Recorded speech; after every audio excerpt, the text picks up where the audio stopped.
Hey, everybody. Welcome to the fourth episode of Edgar Church's Basement, a collectible comics podcast from me, Rob Larson. In this episode, I am going to take a look at a couple of different topics. The first follows on the work that I've been doing with the world's most valuable comic books. The first three episodes of this podcast were dedicated to those. And the second topic is dedicated to a CGC forum post that I was tagged in that I thought was absolutely a fascinating little research topic. So I'm going to talk about that. I'm not anywhere near done with that, but I'm going to kind of lay out what I'm trying to do and talk about the existing state of that question. But I won't spoil that now. I'll get there in a minute. The first topic is a question I want to pose to the audience. And, if you're on YouTube and you want to comment on this, please do. If you hear this anywhere else, drop me a line. Let me know what you think. See if I'm crazy. I'm going to put a poll in YouTube as well. So you can actually put in your opinions on this. So the question is the thing that I've been thinking about, and I've speculated about this before on the CGC forum.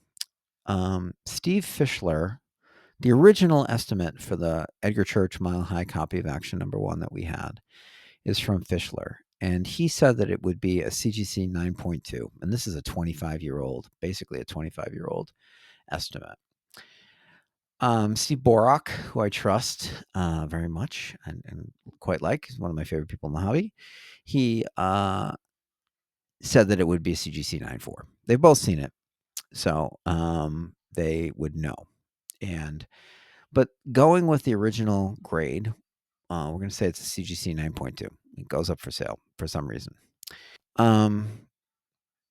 Versus that, in one corner is the Action Comics number 1, CGC 9.2. And this question hinges on it being a 9.2, because if it's a 9.4, there is no question to ask, I don't think. So in one corner, you have Action Comics number 1, Edgar Church, Mile High copy, historic, legendary book, CGC 9.2. In the other corner, you have Detective Comics number 27, Allentown copy, which is the book I've talked about the most, the single book I've talked about the most on this channel, I'm pretty sure, which is crazy because you would think it would be the Action number 1. Except I love Detective Comics, and I just did a deep dive in Allentown earlier this year, so that's why. Okay, so that book was, when it was sold by Metropolis in 1990. They listed the book as near mint. Payette had it graded as very fine near mint, but Payette said he was harsh on it in the original catalog, in the original Allentown catalog.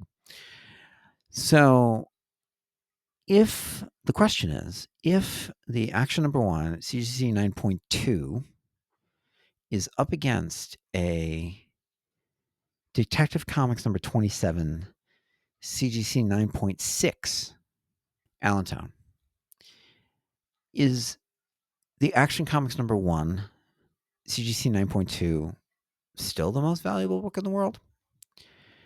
How about if, like the Captain America Comics number 1, the Detective Comics number 27 Allentown copy is a CGC 9.8? What do you think then? Right, they're squaring off for the title of the most valuable comic book in the world. As I've always done this list, I have basically assumed that the Action Comics number 1 is a 9.2, and it's a toss-up between whether or not the Detective Comics number 27 Allentown is a 9.4 or a 9.6. I've never veered from the path where Action Comics number 1, Church copy, is the most valuable book in the world. I don't think that it matters. I don't think that if the Detective Comics is actually a 9.6, it's worth more. But it is worth posing the question, right? Because that's such a big difference in grade, and it's such a big difference in terms of if the Action Comics number 1 is a 9.2, it's only 0.2 above 2 other books. Whereas if the Detective Comics number 27 is a 9.6, it's zero point 0.4 above the CGC 9.2. And of course, if it's a 9.8, it's there will never be a better copy, right? There's never going to be a better copy anyway. But if it's a 9.8, it's like it's a space alien. So I just wanted to pose that question as a thought experiment. Kind of think about it. If you have any opinions on it, drop them in the comments. Like I said, I've never veered from the path where Action Comics number 1 is the most valuable book in the world, the church copy. But I've been thinking about it, recently because of the podcast and the work I've been doing offline. So that thought experiment has resurfaced, and I'm sharing it with you now. So let me know if you think I'm crazy for even speculating. I don't think I don't think the separation is actually that great. It's always been between like 10 or 15% between the two books because I think that the power of Batman is pretty strong. The historic aspects of Action Comics number 1 are also very strong. The love of Superman is very strong. I mean, there's a lot there. There's a lot going for both books.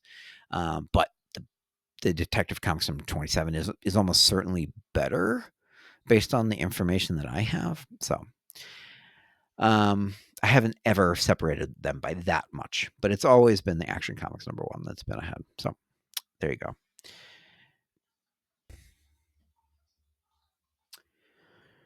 The second topic I wanted to cover is a little bit more concrete. I was handed a kind of really interesting research project, and it's something that like I actually will be learning a lot about. So I thought that was fun. So I was tagged in a post on the CGC forum, um, and the post is what are or should be the top 10 platinum age comic books. And I know if you can look in your Overstreet guide, and there is a list of the top 10 platinum age comics, but that's not what this post was about, right? I'll read it. So it's discounting Victorian platinum age books and counting only actual quote comic books, either by monetary value, historical importance, and or classic cover status. What would that list look like? So the top 10 platinum age comic books. And it's basically comics like pamphlets pre-June 1938, the release of Action Comics number 1. And I was paged, so somebody mentioned me there, and I looked at that and I said, well, that's actually a really interesting question. And if you've been watching the channel, my YouTube channel, you know that I've been really fascinated by some of the pre-hero stuff. I love Detective Comics number 1. I always talk about that. But then there were the Christine Farrell collection, early detectives, the Mile High Church copies that she had, which were just stunning books. And you don't get to Action Comics number 1 without some of these other books. You certainly don't get to Detective Comics number 27 without a Detective Comics number 1. And so there's some examples in that post that are kind of I'm looking at right now. New Fun Comics number 1, Detective Comics number 1, Famous Funnies number 1, et cetera, et cetera, et cetera. But before I get into that, I thought it would be interesting to actually look at that list because I don't know much about those actual Victorian / platinum age books. And so I thought to lay the groundwork for that other research project, which I will continue to talk about here, I wanted to look at that kind of list in Overstreet of the top 10 platinum age books and actually just like figure out what they are because I don't necessarily know what all of them are. Some of them are obvious, right? They're famous cartoon comic characters from the 1900s and 1920s or whatever. And so, yes, I know what those are. But some I don't. And, so we'll learn a little bit together. So I'm going to just walk through for the rest of the podcast. I'm going to walk through and just give you a little description of what the top 10 platinum age books are. Because none of them basically are books that I'm probably going to include in the list unless I'm mistaken, but I don't think so. So here we go. The first book in the Overstreet list is The Yellow Kid in McFadden Flats, no number, 1897. It's noted as rare in Overstreet. This was the first comic book, if you call it that, to feature the Yellow Kid.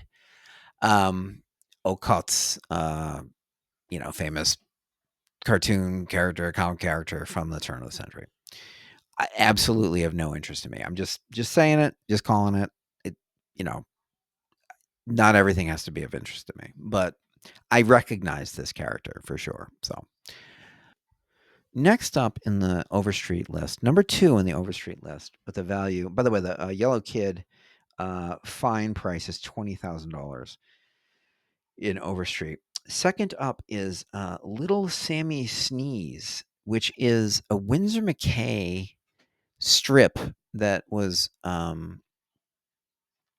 packaged up in 1906, and this is that book. And of course, it's there are none out there. I don't think Heritage actually has sold one.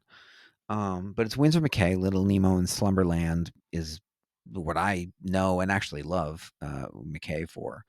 But it's another strip from Winsor McCay.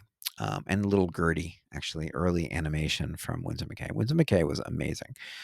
So, Dreams of the Rarebit Fiend as well. So I do actually know this is an artist I know and actually love, and I didn't know Little Sammy Sneeze, and I certainly have never seen a copy of it. So, but 1906, it is not the kind of thing that I'm looking for. Fine value on that is $8,700. Next up on the Overstreet list is Mickey Mouse book, first printing, which is there's a difference in the song lyrics. So you would have to open up the book, I guess, to figure out the difference. I'm going to have to research that. Don't quote me on it.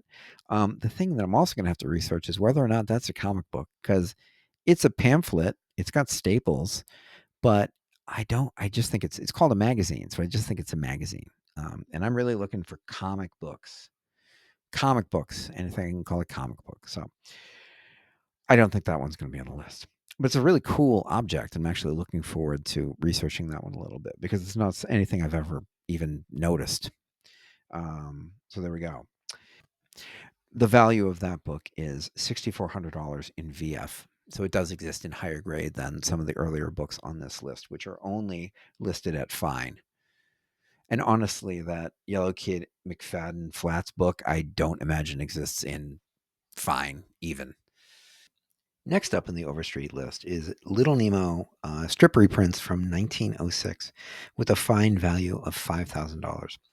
Obviously, Winsor McCay, obviously brilliant, obviously, since I already talked about it, something I quite enjoy myself, but definitely not a comic book. This thing is 11 by 16, which is pretty big, not a pamphlet. And yeah, will not be included in my list, but it's number 4, and Winsor McCay is awesome. As an aside, I don't think Heritage has ever sold one of these. Next up on the Overstreet list, number 5, Yellow Kid number 1. So Ocott again. Fine value is $5,000. Considering that Heritage doesn't list a copy of this book by itself, Yellow Kid number 1, the only way could find it was in a complete run that they sold in 2015. I could dig through the archives and maybe there's another one out there.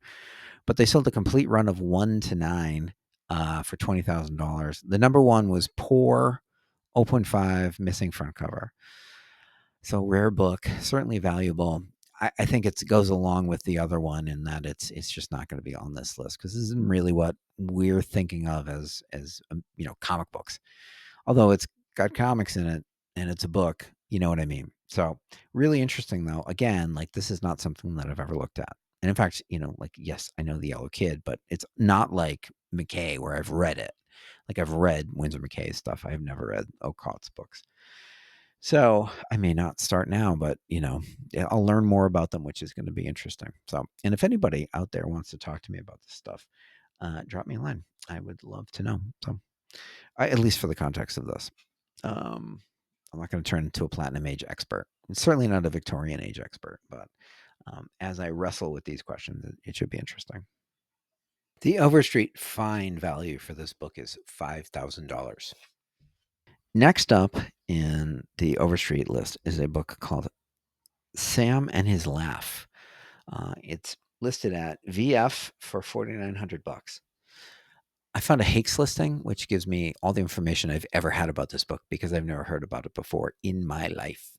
Sam and His Laugh, Swinnerton Platinum Age book. It's a strip reprint book, cardboard covers, 10 by 15. So definitely not a comic, definitely not included. I will read the description because it's really interesting. Um, the strip was also titled "And Sam Laughed." Good-natured black man Sam applies for various jobs in each strip and winds up getting fired after he laughs at his white employers. That is literally the plot of the strip. 1906, 1905, that is pretty crazy. As Hake says, they go on to say, controversial concept for the period, which I agree with. So, yeah, really interesting book. Never heard about it before. Um, and yeah, so that's new to me. Certainly not going to be included because it's 10 by 15 and cardboard cover, so that's not a comic book and it's just a strip reprint book. But um, there we go. Next up at number 7 is a book that I can't really find a succinct description of. It's another Oatcott strip reprint book called Poor Little Mose, His Letters to His Mammy. Um, Obviously African American themes from 1902. I'm not quite sure what's going on, and none of the kind of listings that I've seen actually describe the book. They just describe like the condition or whatever. So certainly valuable, certainly rare. I'm not quite sure what's going on, and I'm man enough to admit it. I may figure it out. And if you've read this, please let me know. Drop a link, drop a note, and a comment. Let me know because I'm not doing a deep dive during this podcast recording and preparation, but yeah, the book is out there. It's valuable, so it's valued at $4,500 in fine. But yeah, I don't know much about it. So some of the other books, obviously I can just see like a nice tidy listing and get as much information as I need for the context of this. This book I cannot. So next up at number 8 on the list is the opposite of Poor Little Mose. This is a book I know all about. I've read many of these. The artwork is beautiful. Winsor McCay is an absolute genius and something I really appreciate. Again, it's a strip reprint book, Little Nemo from 1909, uh, Couples and Leon, first edition, valued at $4,100.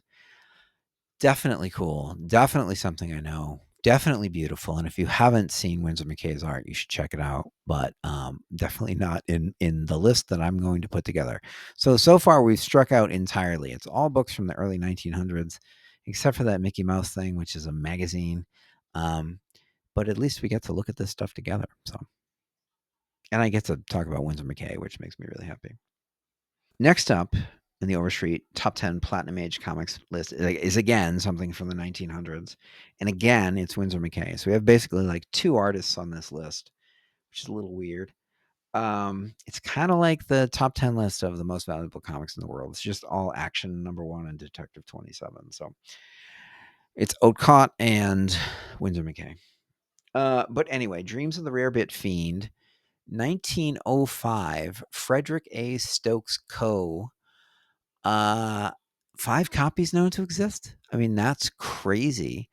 This thing kinda looks like a comic book. Um, I wow, I don't know, maybe I'll include this. It looks like a comic. It's a pamphlet. It's reprints, but I don't know.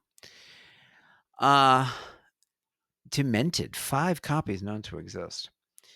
Welsh Rarebit, by the way, I will just read you a description of that, and then I'm gonna move on. So Welsh rarebit sounds like, oh my God, that's such a weird thing. Is it rabbit? What is going on? Welsh rarebit is a delicious British dish that consists of hot, savory cheese sauce served over toasted bread. It's essentially a more sophisticated version of cheese on toast. It's really not that crazy at all. So why is the guy hallucinating? He's hallucinating. He hallucinates, right? Like, I don't know. It's just cheese. The final book on the list is Happy Hooligan book number 1. So it's not Mickey Mouse, it's not Oatcott, it's not Winsor McCay. So it's something new. Hearst Publications. So William Randolph Hearst, which reminds me of Citizen Kane, which I'm not going to start quoting Citizen Kane, but I can because I love that movie. Anyway, Happy Hooligan book number 1. Again, strip reprints. F. Opper. I don't know anything about this. Literally nothing about this. And so there we go. Again, not a comic book, not something I'm going to include. Which is not a surprise, right? So they look at this platinum Victorian age list as pre-comics, right? Which is not really of interest to me. And like, I'm happy that Overstreet covers this stuff because it's historic. But as you can tell, the only thing I've read is the Winsor McCay work, and that's just because it's so exquisite. And I really haven't read any of the other stuff. And some of the stuff I can't even find a good description of. So I'm not sure how many people are out there collecting it. Maybe there are. I don't know. It's a different side of the hobby than I run in, which is why this is fascinating. So, yeah, I just wanted to run through the top 10 as listed by Overstreet before I go in and kind of dive into that pre-hero slice of American comic books and figure out. I'm probably going to just start with the top 10 most valuable. So that's actually kind of a weird research project, although there's a lot of information on the boards to start with. And then, yeah, I'll return back here on the podcast to talk about the books that I've come up with and also anything interesting that I found. Because, like, with this, as you can see, maybe 4 of them I knew about in advance, and only 3 I had real knowledge of. So, Dream of the Rarebit Fiend, Little Nemo, both of the Little Nemo books. So, yeah, there'll be something more for me to learn as I go through this. So yeah, that'll do for now. Was an interesting little dive through a corner of the hobby that I knew nothing about. That is in Overstreet, right? So I mean, theoretically, I should know something about it because it's in the Bible. It's in the Overstreet price guide. I'll be back next week with a look at the comic books. So some of the suggestions that I've seen in the CGC forum, I'll put them together into a list. I'll take a look at their Overstreet values. I'll take a look at their real world values because sometimes those differ. I'll put some information together on the books that I don't know. I won't have to put information together on something like Detective Comics number 1, but some of the other books I'll actually have to put a little description together because some of them are relatively obscure if you're only into superheroes. So, um, but yeah, that'll do for now. Thank you. Please like, subscribe, share with your friends. Drop a comment about what you think, especially if you've read some of these strip reprints that I have know nothing about, because we can learn together. You can educate me and the audience. So, yeah, thank you, and I'll see you in the next one. Bye.